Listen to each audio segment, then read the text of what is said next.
தண்ணியில மீன் அழுதா கரைக்கொரு தகவலும் வருவதில்லை.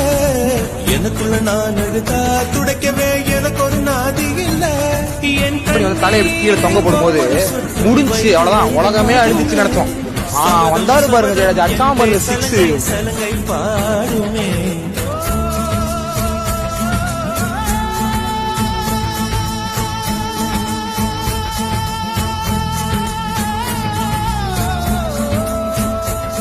மனமே